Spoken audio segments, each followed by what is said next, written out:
Wonder if that'll work. Hi guys. Been working on this in background for quite a while now, probably months, because I started it as an idea and I just do a little bit on it every so often, designing the 3D print. Plymouth Cruiser, I think that is. Oh, I'll just mention there might be some background noise because I've got a fan on because it's baking hot in here today. Right, Plymouth Cruiser. It was radio controlled, but it didn't have any steering. Looking at it, it looked like it was probably a radio controlled slot car. I think there was probably a guide pin in there,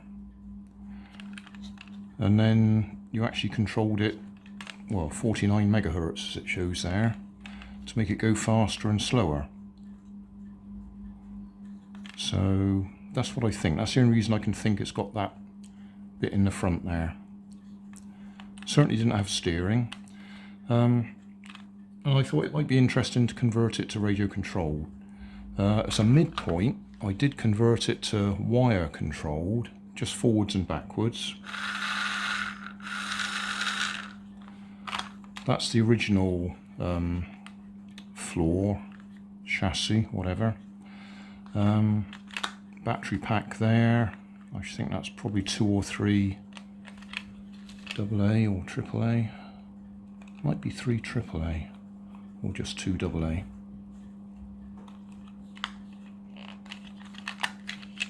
Two AA. So took lots of dimensions off it. Oh, bless you, Nanny. And I've made several chassis as I've been adjusting things as we go along. In fact, there was an orange one somewhere, can't find it. Oh, for the benefit of Mark Vollmeyer, he was asking why you didn't get a decent print when I print things. Well, I tend to print them on one of the low quality settings. That's a low quality setting. And that's the highest quality setting. And I think you can see there's a significant difference. Well, you may or may not be able to see there's a significant difference in the finish.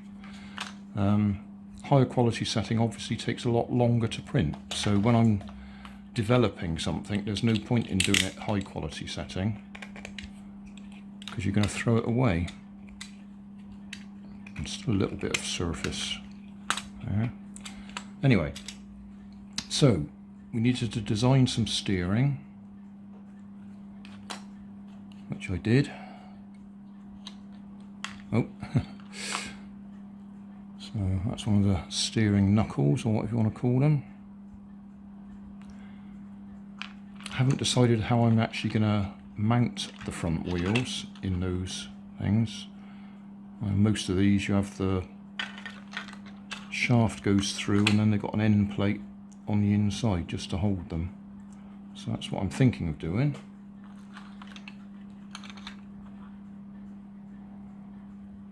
Then I was going to use a 9-gram servo, and then remembered I've got some of these little ones that I've never used since I bought them. Much smaller. So that'll fit in there. I've got some screw holes in there so I can screw that in place. Then, is that the right one? Yeah, that's going to fit over there when I've tidied it up a little bit. That will fit in there. So we'll have a servo arm on there, pushing this one backwards and forwards, or side to side. And then on the other side of it, that arm will link up with that one when I've cleaned it up. Let's do the right hand wheel. And then to save a bit of effort, or because I was lazy, I decided to use the gearbox and rear axle from the original car. So that's the original back axle with nice little bushes on it.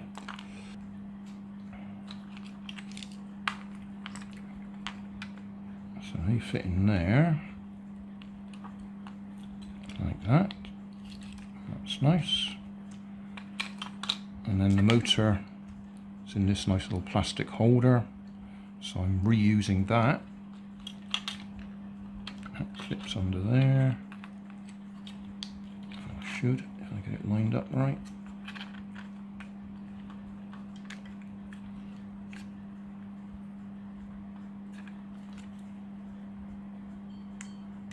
There we go.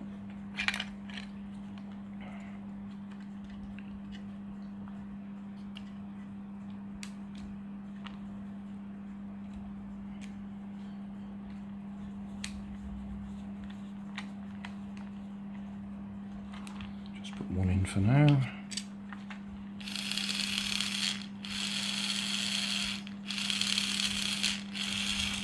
Yep, that looks okay. We'll put the other one in.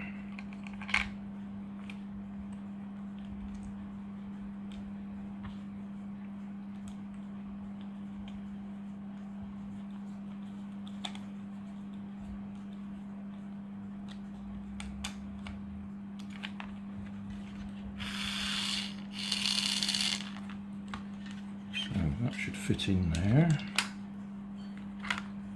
Okay.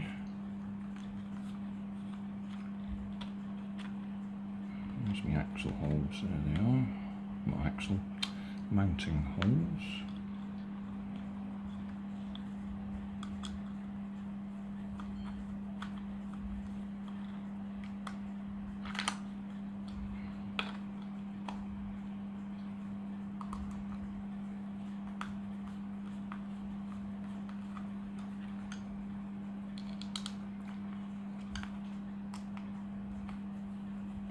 Just check it for alignment.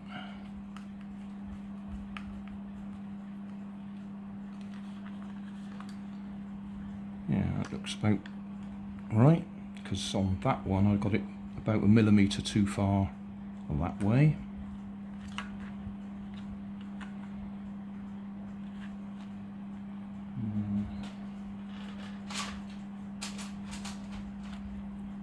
A couple more screws somewhere.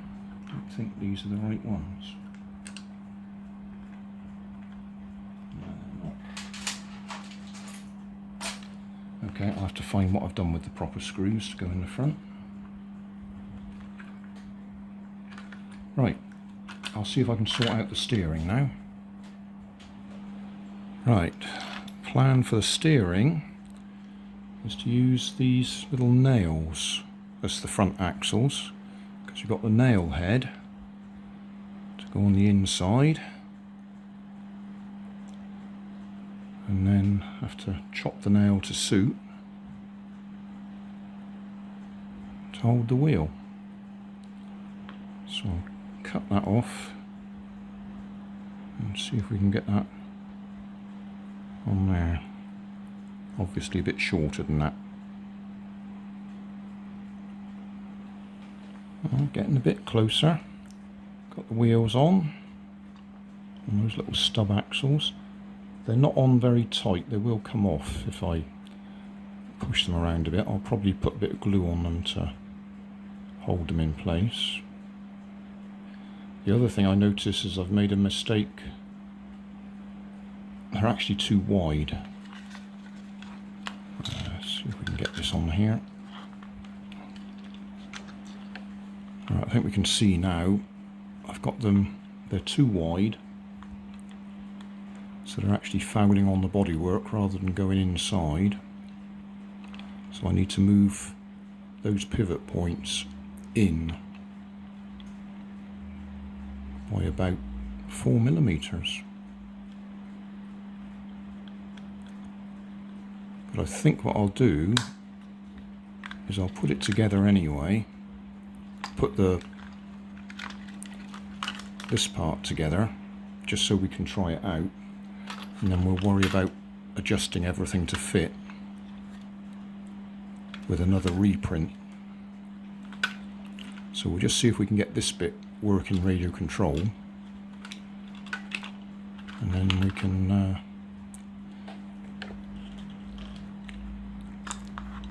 rig it all up.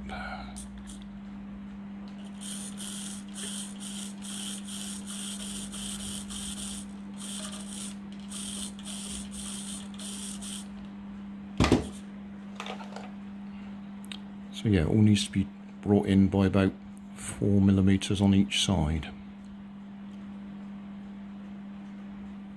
Right, that's just the chassis and all the electronics. Obviously not the body shell on top.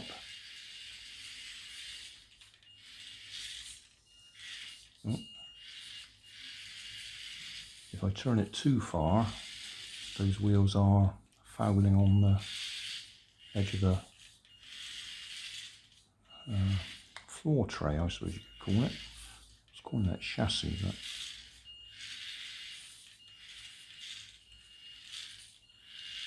still I'm rather pleased that I've got that far. It's a bit light on the front as well. It's, if I push it too fast, it doesn't turn when the steering turns. Oh, we can do wheel spins. Donuts.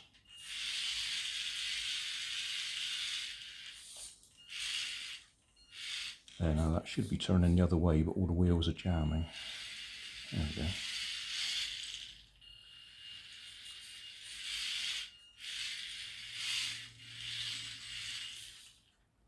Oh, I'm quite pleased with that. Right, so one of the reasons for having a go with this particular car is the amount of space up under here. So that will all tuck in there if I'm a bit careful. It should all sit in there quite nicely. Might have to turn the receiver forwards so that the plugs that point upwards point that way. But other than that, that's all going to fit. But as I say, I've miscalculated. I've got them much too wide. I haven't taken into account the little spacer bit on the inside of the wheel. So I need to bring them in, say, by about 4mm each. So they're going to be in quite a lot further. That might give us a problem with the front connecting points there. But I think we've done enough there for video number 1. And then we can look at trying to make it narrower to fit. Yeah, if I turn that all the way to one side, you'll see that wheel's also touching the back of the wheel arch there.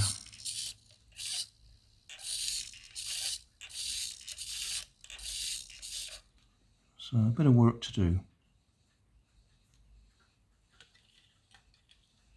Just pull that out of the way so you can actually see. So we've got normal sized hobby grade receiver. That's a Fly Sky one, 3 channel.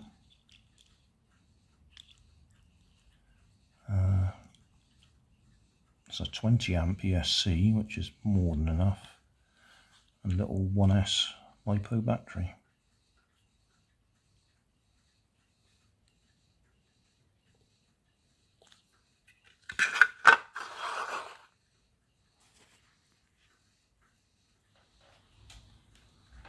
I have squeezed the body shell on top, but I haven't done anything about the steering yet, so it's still a little bit hit and miss because it's jamming on the front wheel arch.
Yeah, that's really struggling because the wheels just touch the wheel arch and then they stop turning. And as soon as they stop turning, it's like putting the brake on. So, more work required. Move them in.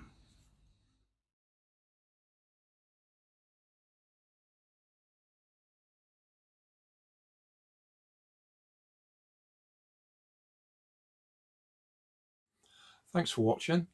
If you want more information, check down below in the video description. If you like this video, you might like this one up here. And if you want to subscribe, you can check out my channel over here. Up here is my latest video on my channel, and down here is a video playlist associated with the video you've just watched. Thanks again for watching.